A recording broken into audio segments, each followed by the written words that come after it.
speeches. Welcome back to another episode of the Zita Nation. Thank you for joining us here, all my friends and family, fans and followers, for episode 47 of The Revolution. I am your host, the ghost with the most that spread upon your toast, Emperor Zita, coming to you, as always, from the Fortress of Solitude here in Etobicoke, Ontario, Canada. So, this week, we head down to the Wizard World Spring Break Fun Fair at the Better Living Center at the CNE. Plus, we have a brand new segment this week from the Mark of Madness with our newly crowned ambassador, Mr. LeGrove. Plus, unfortunately, Rob's was closed this week, so we didn't get down to Excalibur, but we still have a very special comic book day for you that we recorded the week before. Anyways, that is more than enough for me. Let's get on with the show. Rock and roll, baby! And here we go.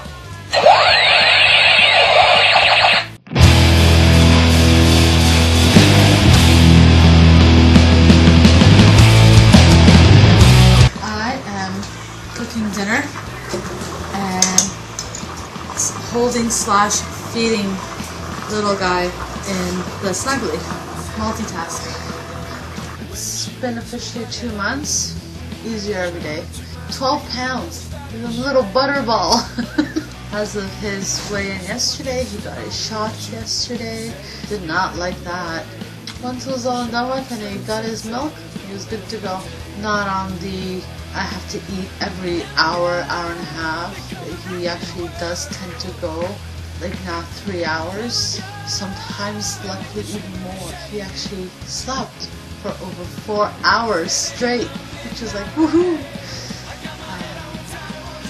It's getting easier, and Catherine's getting better and better by the day. Potty training's back in check. She's behaving a lot better. He's loud when he wakes up and hungry.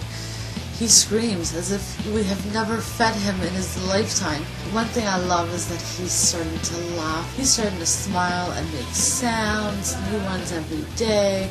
Yeah, my little prince. Shut this stupid thing off. Go away. I wasn't getting any younger. It was a sobering thought. So have another drink and give me all you got.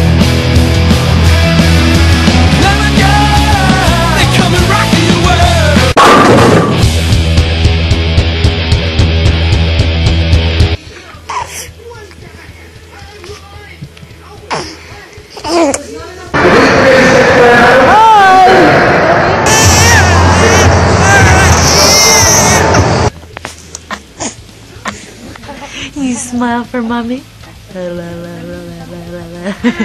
Ah.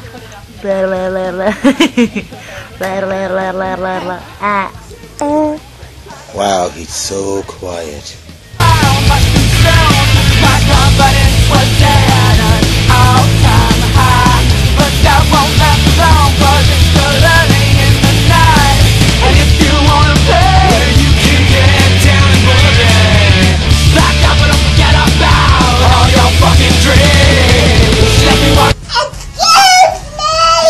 Really, the WWE champ was not on Raw again. What is the point of giving The Rock the belt if he's not going to at least appear on every Raw up until WrestleMania? And then we didn't even have John Cena on Raw?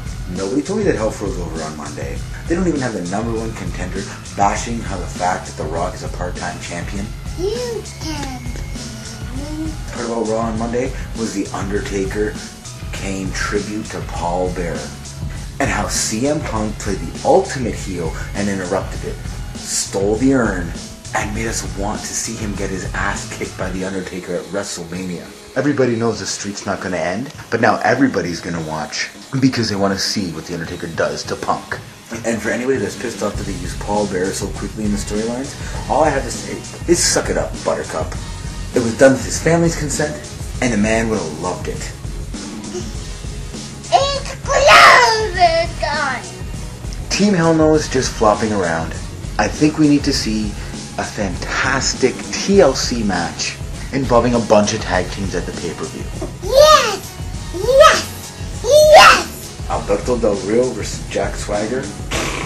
No one cares about Jack Swagger, and to be honest, you're better off giving a push to someone like Dolph Ziggler, or, that's right, Zack Ryder, who did not appear on Raw this week or SmackDown. He did main event Superstars, beating JTG.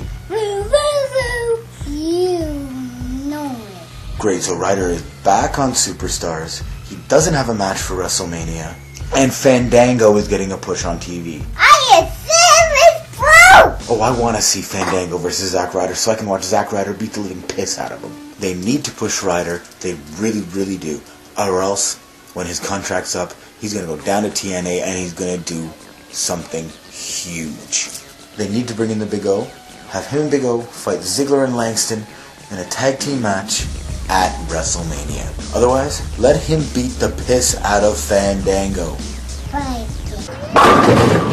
So we're here at the Wizard World March Break Fair at the CNE in the Better Living Center. It's really cool. We broadcast from here last year. This year we actually get to film it. So let me show you guys what's inside. It's really cool. It's like a little mini exhibition right here in the Better Living Center. This is so cool. Isn't that so awesomely cool? So Magda and Catherine are about to go ride the elephant. Last year it was a camel. This year it's an elephant.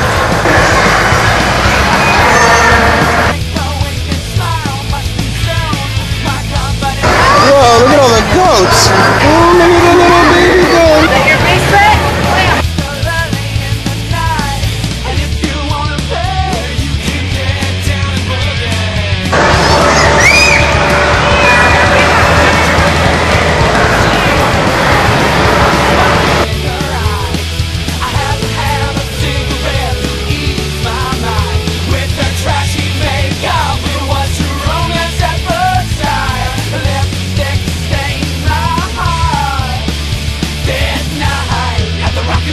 And this is what Anthony will be doing for probably most of the day.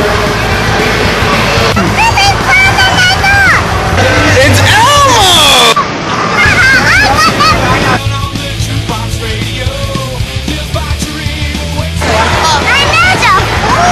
Whoa, that's a big horse!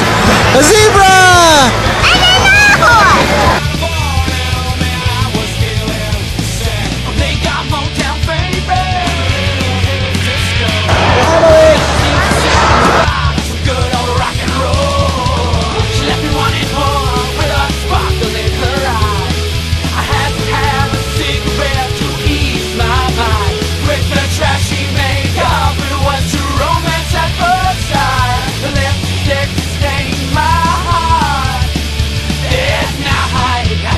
You look like My Little Pony threw up on your side of your head.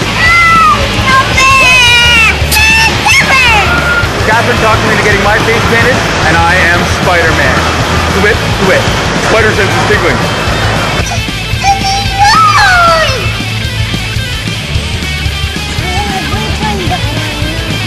It was good. Went smoother than I expected. I even got my face painted. Can't beat them, join them. But yeah, it was a fun day. So we are done here at Wizard World today. It was a fantastic time. We got our faces painted, we went on some rides, played some games, ate a lot of junk food.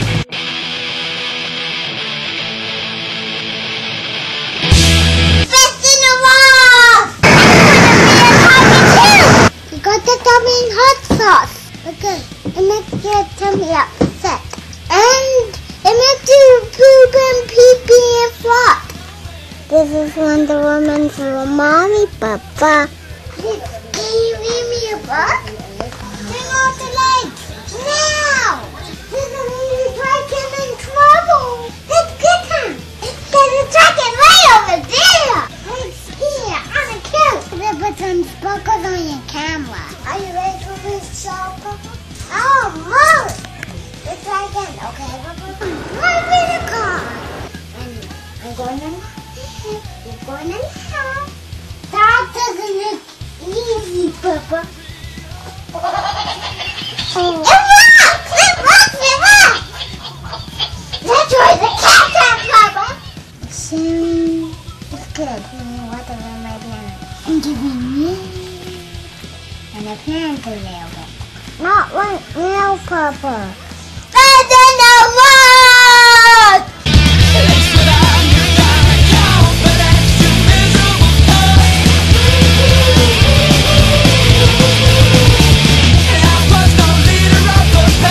Just a fucking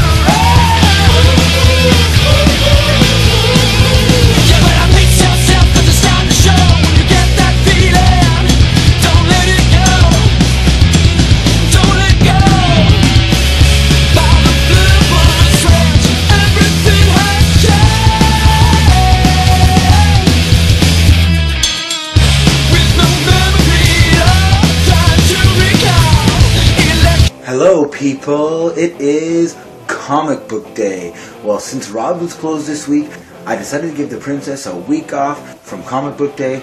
Now Rob is on vacation this week, so I'd like to tell him to have a very fun and awesome vacation, and we will see him for Comic Book Day on Wednesday. We still managed to get to hear from the prophet and the expert, so let's get right to it. We will see you next week, people. Closed on holidays, March 11th to March 18th. So Rob is going to be closed this week because he's going on a much needed vacation. This is Excalibur Comics, 3030 Bloor Street West, upstairs above the Kingsway Theater. Age of Ultron. What's interesting about this is you have a top talent like Brian Bendis writing it, and then Brian Hitch, who was well known for doing the Ultimates. I always mention the fact that I love beautiful artwork, and this is what we got. So the Age of Ultron issue 2 will be out, so I recommend that you pick it up. And again, one of the big books from Marvel we put out right now. Also, I would recommend the next issue of Thor. The God Killer series has been going on, so I would recommend that you take a look at that. It's another one of the great series that have been coming out in comics. So Mighty Thor, Ghost, and Dark Horse. That's another title that's just a mini series right now. We'll see what happens if you put out another mini series, but that's another well done book. Beautiful writing, nice artwork. I don't know where I'll go from there, but issue 4 will be out, so I recommend that you pick it up. The book that I would recommend is the X-Men Asgardian Wars. Now this book, again, was basically a couple of annuals that was drawn by Art Adams. Again, Art Adams is considered one of the best top talents back in the 80s and stuff. There were 2 annuals. One was the New Mutants and one was the X-Men. And at one point they put both of them together into a nice book form. This is beautifully well done, well written book, and I would recommend this wholeheartedly. I would also recommend Gem 13. The early Gem 13 series was very well done. Again, you had a lot of top talent. You had Jim Lee, J. Scott Campbell on this book, and then eventually had its own series. That Gen 13, give it a shot, because it was actually quite good for its time back in the late 80s, early 90s. This previous time we were talking about how they're trying to teach child ed. The United Nations proposes that child education should be taught to kindergarten kids. Now, that's their agenda. I think McGinty hinted on that. They haven't passed out one. But in Chicago, in www.10news.com, they stated that Chicago School Board approved the sex education for kindergartens. So you see, it's getting to whatever the United Nations says, everybody will follow. And Europe will probably follow, Canada, everybody. So the United Nations is probably now the new world order, really. Agenda 21. That came about from the United Nations as well. So you see property being seized for public use and so forth, property and so forth. Because for everyone, that's not just for one person. There's a lot of conspiracy or talking about how Hugo Chavez, the president of Venezuela, had passed away. He was assassinated. One website, DeanHenderson.WorldPress.com, says it was part of the CIA that poisoned him and got wiped him out. He's always been a thorn to the U.S. and always sided with the enemies of the U.S. He was also the guy who wanted all the gold back from the London banks a couple of years ago, and as a result, gold shot up to $1,900 an ounce because he wanted all the gold back, shipped back to Venezuela. Germany also said they wanted all their gold back, mainly held in France and in the United States, but they said we'll wait 7 years for everything to come back, and hence the price of gold didn't shoot up just as high or even higher than when Chavez announced that he wanted the gold back. Germany probably has 10 times more gold reserve than Venezuela, probably about 450 metric tons. Venezuela may have maybe 20 or 30 metric tons. It also states that the United States and Israel, they conspire to assassinate certain leaders they don't want. You can also go to Robert Perkins, the economic hitman.